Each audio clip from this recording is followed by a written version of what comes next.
Hello, ladies and gentlemen. This is Kevin from Vistech. Welcome to InfoComm Show 2026. And now I want to introduce our product. Our factory not only provide the COB panel, we can provide the MIP panel. This is a MIP panel without the calibration. And this LCD screen is a pixel pitch is a 0.9. It's a high brightness, over 4,000 nits. MIP is better than the COB. This one is for the stage lantern event, or it can use for the outdoor permanent fixture installation. If you want to get more information, you can visit our website. You can roll around and see the backside here.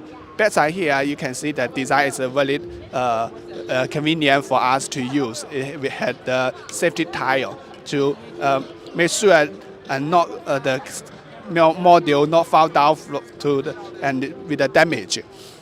And this is the work test cable. Yeah, the lighting.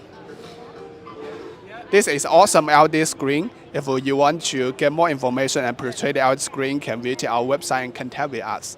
Thank you so much.